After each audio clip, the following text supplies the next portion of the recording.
sem pričakoval, da bo malo večji disconnect med avtom pa voznikom, glede na to, zakaj je to tako.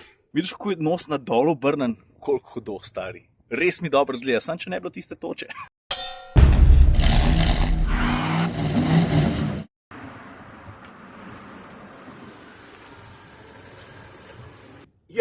Tale avto za mano, Lexus RX, je ne sam eden najtišjih avtomobilov na svetu, je tudi najbolj prodajan Lexus vseh časov. Japonci pravijo, da so jih do zdaj prodali v 4 generacijah, pred 100, ta je 5. Tukaj smo rekli 2,2 milijona, nekaj takšnega. In danes ga pogledamo malo bolj od blizu, ker se mi zdi, da si to tudi zasluži. Za začetek te bom prosil, da zignoriraš tele male udrtince na haubi, ker se mi zdi, da se ti bojo pojavljale skozi video, zato ker ga je pač ujela toča in ker se to zgodi, nikoli ni fajn, ne glede na vrednost avtomobila. Ok, zdaj pa, Lexus RX. Po mojem najbolj, da se sprehodimo kar proti zadku.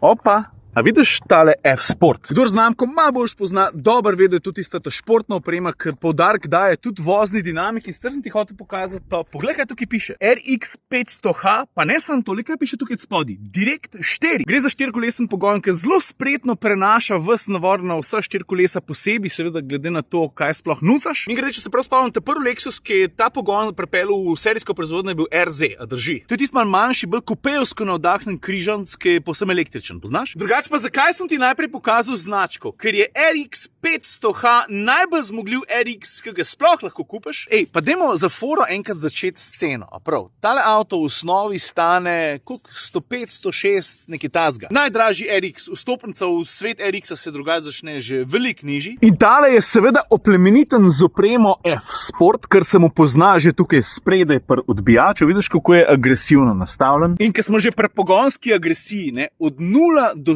100 manj kot 6 sekund, 5,7, 5,9, nekaj takšnega. Mislim, dobro sune, predvsem pa, a veš, kaj mi je zares všeč? Avtomobilski novinarji se mi zdi, vse preveč radi uporabljamo ta izraz, ta avto ima pa sprednji del kot morski pes. Tudi jaz sem tega kriv, ampak, ko pa pogledaš nos tega avtomobila, prosim, poglej tale shape. Kaj praviš?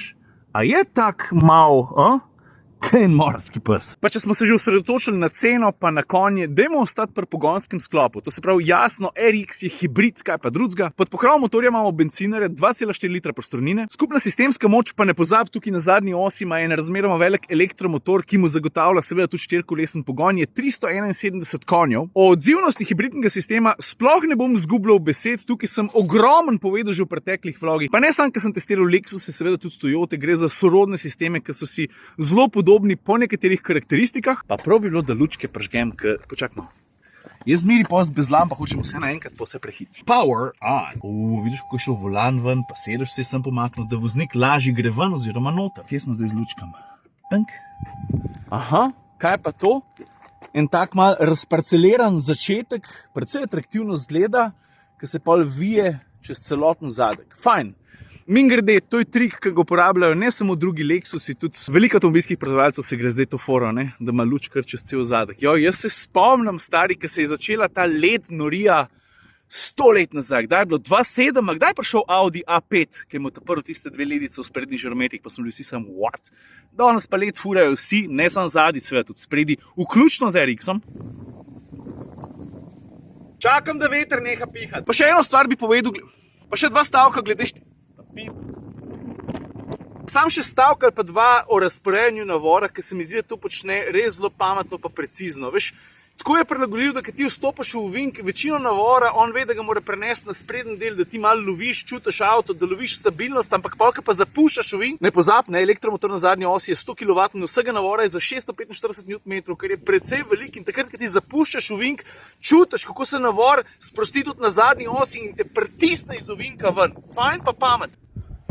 Tok veter piha, da sem se raje not preselil. Poslušaj, to je mimogrede tudi prvi Lexusov hibridni avtomobil s turbo tehnologijo. Turbo v Lexusu to do zdaj še nisi slišal, je res? Pa ne sam to, Lexus pa Toyota hibridi, tukaj sem ponovadi govoril o menjalniku CVT, gre za brezstopenjski menjalnik, tukaj pa ne. Tle pa rekel Lexus, čak malo, kaj pa če mi kle stopili na stran klasike in so uporabili klasičen pretvornik navora oziroma klasičen avtomatski menjalnik, kar moram reči, da se pozna. Sicer sem se v povezavi s Toyotami pa Lexusi navadil, no to konec koncev moj Darko ima CVT menjalnik in ta tehnologija se je skozi leta res ful izboljšala na področju zvočne uglajenosti, pa tudi dejanske uglajenosti v smislu delovanja. Ampak tole pa dobrodošla okrepitev celotnega paketa, ki ga tale RX ponuja, ki je mimogrede fejst krepak. A veš, da ne vem, koliko je cena testnega avtomobila. Zdaj sem se vmes pozanimal, pa sem ti to tukaj napisal. Ok, zdaj pa pa naprej. Vsi Lexusi so znotraj izredno tihi. Najbolj tih se mi zdi, da je LS, ampak tale RX, stari moj. Dobro, pustimo zdaj Bentley, Rolls-Royce in podobne zadeve, ki vemo, da lahko tam pri 200 na uro še petaš. Tisti je pač najvišji level sploh, ampak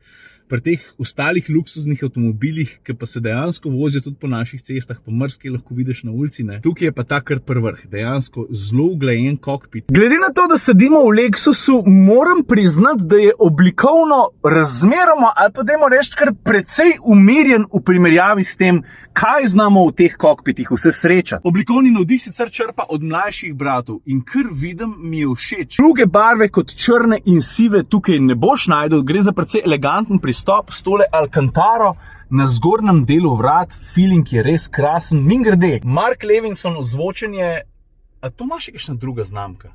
Nisem ziher.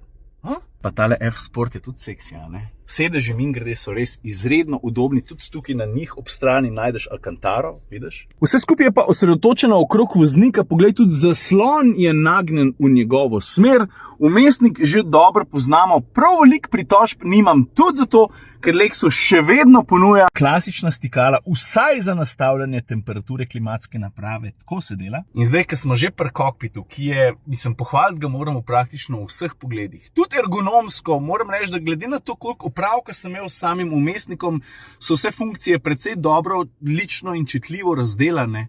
Ampak, to me je pa ful motil, moram priznati, ta avto skozi neki piska, nekaj podobnega sem doživel tudi v Toyoti CHR. Razumem, gre za neke varnostne sisteme, ki ves čas opozarjajo in razumem tudi to, podpiram to, da se avto malo sam od sebe uči in poglej. Ne bomo šli pregloboko v delovanje vmesnika, to si lahko sam pogledaš na spletu, to se mi v tem trenutku ne zdi ključno, ampak vidiš teli 6 pic, pritisneš.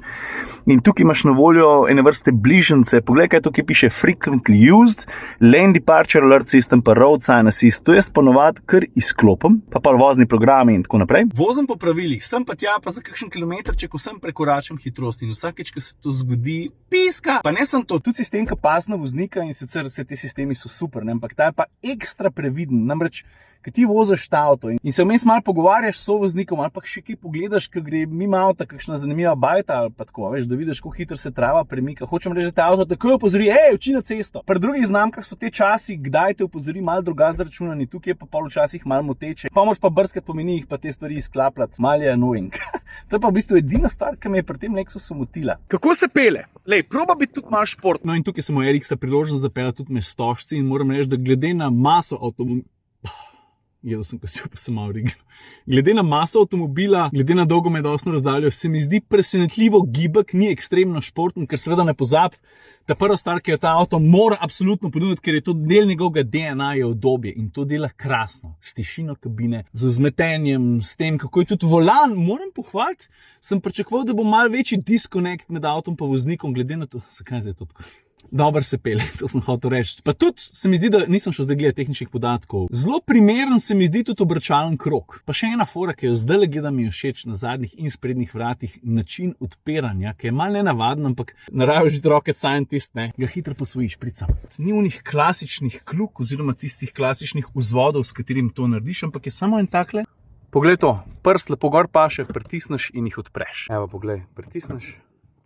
Res fajn, pa če smo že v drugi vrsti prostora, približno to, kot pri tekmecih. Tukaj ne govorimo o nekem ekstremnem prostorskem razkošju, pa je to treba drugam pogledati, ne vem. Toyoti super, Škodi super recimo. Ok, kaj še zapovedati? Veš, kaj sem prej pozabil poudariti, ne? Dolžina je v primerjavi s prejšnjo generacijo ostala praktično enaka, kot švoh 4,9 metra, ampak je pa avto širši, pa nižji, pa za 6 centi je daljše medosje in zaradi tega se mi zdi, da je njegova drža malo bolj samozavestna. Če temu dodamo še pol ta mal višji nos, ki sem ga prej omenil, ki se mi zdi res krasen, pa tale black on black kombinacija, vključno z grilom, se mi zdi, poglej to, a ga ti vidiš? Ful je hud, a ni? Vidiš, kako je nos na dol obrnen? koliko hudo, stari. Res mi dobro zgleda, sam če ne bilo tiste toče. In to je približno to, te osnovne stvari zdaj veš. Drugače pa, a veš kaj nisem pa povedal? Ta avto je v celoti, dajmo reči tako, 95% vseh delov, ki ga sestavljajo, je novih. In to se pri avtomobilu čuti, ne glede na to, kakšno interakcijo imaš z njim. Ali se sprehajaš s prstnimi blazinicami po kabini, ali sediš spredaj, zadaj, ali ga pelješ, ali ga pa samo opazuješ. Zelo hitro je jasno, da gre za en tak res orenk izdelek, večkrat sposoben konkurirati tekmecem. To pa vemo, kje stojimo. BMW X5, pa pri Audiju kaj najdeš, pri Mercedesu tudi. Pa precej samozavestni glede celotnega paketa so tudi pri Lexusu. Da ti rečeš, da upaš, da boš v enem letu prodal švoh 40 Lexusov RX, govorim seveda o vseh izvedenkah, se pravi 350, 450, dale, plus priključen hibrid, ja, to je kar številka. Ja, zdaj pa mislim, da smo prišli do konca. Daj prosim oglasi v komentarjih, kako pa ti pokomentiraš videz Lexusa RX. Se mi zdi, da je pismo dosti bolj drzen, kot je bil v prejšnji generaciji in to mi je všeč. In to je to, pa mene ima zebe, tako da počas grem. Vidiš to linijo od začetka, spodnji del sprednjih vrat, pa gre pol nazaj proti zadnjim. Kako je zanimivo, ker se pol okrog avta sprehajaš, pa glede na to, kako, evo vidiš, zdaj še bolj poudarjena, svetloba pade nanj, tako vedno znova najdeš še kakšen zavihek.